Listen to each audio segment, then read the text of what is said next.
एक दफ़ा का ज़िक्र है कि बादशाह अपनी प्यारी बेटी के साथ रहता था। लड़की की माँ का इंतकाल हो चुका था। इसके बाप ने इसके लिए और अपने लिए एक बीवी की तलाश में दूसरी शादी कर ली। नई मलका एक बेवा थी। वो अपनी बेटी को साथ ले आई। शुरू में इनकी ज़िंदगी बहुत ही पुरसुकून लग रही थी, लेकिन बहुत जल्द शहजादी की ज़िंदगी पर अंधेरा छाने वाला था।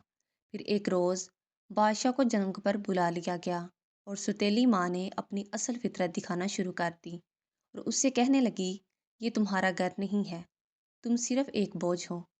मलका शहजादी को भूखा रखती और इसे बहुत कम खाना देती। इस वजह से शहजादी बहुत कमज़ोर हो गई। एक दिन जब वो महल के पास बैठी थी और रो रही थी कि एक बैल इसके करीब आया। बैल की आंखें हमदर्दी से चमक रही थीं। इसने शहजादी से पूछा, प्यारी लड़की, तुम क्यों रो रही हो?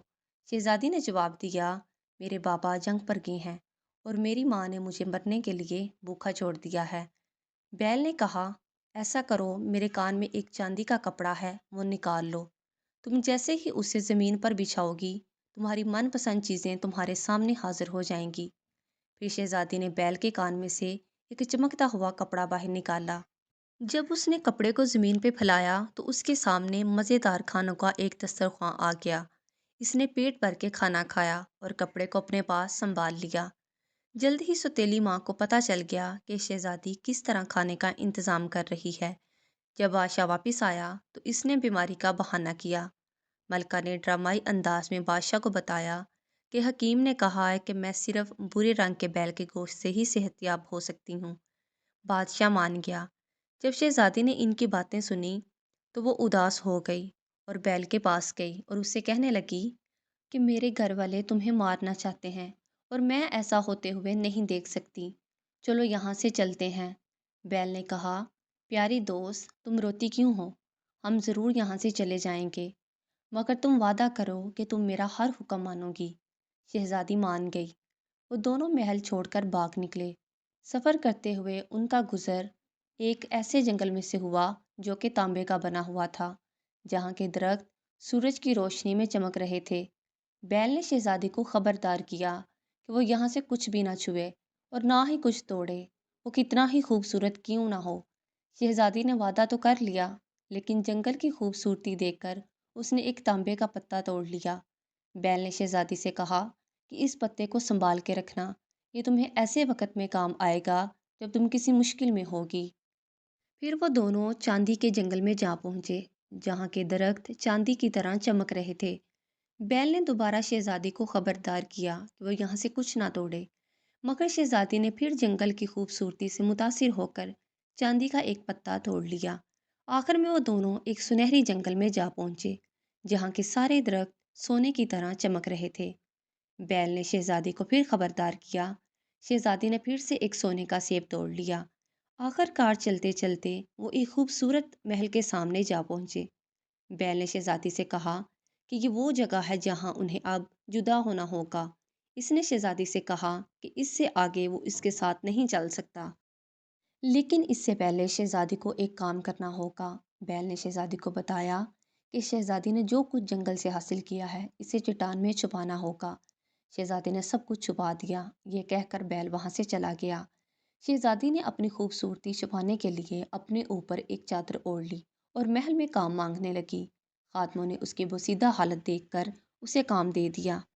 उन्होंने उसे बर्तन धोने का काम दिया और मजाक में उसे लकड़ी की चादर वाली कहने लगे। महल का शहजादा नहायत खूबसूरत था और एक दिन शहजादी से कहा गया कि वो शहजादे के लिए पानी लेकर जाए। शहजादे ने जब लड़की की बुसीदा हालत देखी तो उसने पानी फेंक दिया। शहजादी का दिल बहुत दुखा और वो चट्टान के पास गई, जहाँ फिर उसने वो चीज़ें छुपाई थीं और एक उम्दा लिबास की फरमाइश की। चट्टान से एक तांबे का लिबास नमूदार हुआ जो चांदी में चमक रहा था। शहजादी ने वो लिबास पहना और घोड़े पर सवार होकर महल वापस गई। शहजादा जो वहाँ मौजूद था शहजादी को देखकर हैरान हो गया और शहजादी से कहा, खूबसूरत लड़की, तुम कहाँ से आई हो? शहजादी ने कहा, मैं पानियों की वादी से आई हूँ, और तांबे का एक दस्ताना छोड़कर वहाँ से गायब हो गई। अगले रोज शहजादी से कहा गया कि वो शहजादे के लिए एक तौलिया लेकर जाए। जब शहजादी शहजादे के पास तौलिया लेकर गई तो शहजादे ने शहजादी का हुलिया देखकर तौलिया फेंक दिया। شہزادی پھر اداس ہو گئی اور چٹان کے پاس گئی اور کہا کہ اسے چاندی کا ایک خوبصورت لباس چاہیے۔ چٹان سے ایک چاندی کا لباس نکلا، شہزادی نے وہ پہن لیا۔ پہن کر وہ واپس محل پہنچی۔ جب شہزادے نے شہزادی کو دیکھا تو اس نے دوبارہ پوچھا کہ اے خوبصورت لڑکی، تم کہاں سے آئی ہو؟ شہزادی نے جواب دیا، میں تولیے کی زمین سے آئی ہوں، اور ایک چاندی کا رومال وہاں پر چھوڑ کر وہاں سے غائب ہو گئی۔ تیسرے دن شہزادی سے کہا گیا کہ وہ شہزادے کے پاس ایک کنگھی لے کر جائے۔ شہزادے کا رویہ پھر سے برا ہی تھا، اس نے پھر سے کنگھی پھینک دی۔ شہزادی واپس چٹان کے پاس گئی اور سونے کے لباس کی خواہش کی۔ سونے کا لباس پہن کر شہزادی جب محل پہنچی تو شہزادے نے اسے دیکھ کر گڑ گڑا کر پوچھا، اے خوبصورت لڑکی، اب تو بتا دو تم کون ہو اور کہاں سے آئی ہو؟ شہزادی نے جواب دیا، میں کنگھی کی وادی سے آئی ہوں اور ایک سونے کا جوتا چھوڑ کر وہاں سے چلی گئی۔ شہزادہ اس شہزادی کو تلاش کرنے کے لیے بے قرار تھا۔ اس نے اعلان کیا کہ جو عورت یہ جوتا پہنے گی وہ اس کی دلہن ہوگی۔ کئی عورتوں نے جوتا پہننے کی کوشش کی، یہاں تک کہ شہزادی کی سوتیلی بہن جو کہ ملکہ کی بیٹی تھی، اس نے بھی کوشش کی کہ جوتا اسے پورا آ جائے، لیکن ایسا نہ ہوا۔ ایسے میں ایک پرندہ محل کی کھڑکی میں آ کر بیٹھا اور کہا، یہ جوتا تو لکڑی کی چادر والی لڑکی کا ہے، یہ اسے ہی پورا آئے گا۔ شہزادے نے شہزادی کو بلایا جو کہ کچن میں برتن دھونے میں مصروف تھی۔ شہزادے نے شہزادی سے کہا کہ وہ یہ جوتا پہنے۔ شہزادی نے جب وہ جوتا پہنا تو وہ اسے پورا آ گیا۔ جب شہزادی نے اپنے اوپر سے لکڑی کی چادر ہٹائی اور اپنی خوبصورتی ظاہر کی تو شہزادہ دیکھ کر حیران رہ گیا۔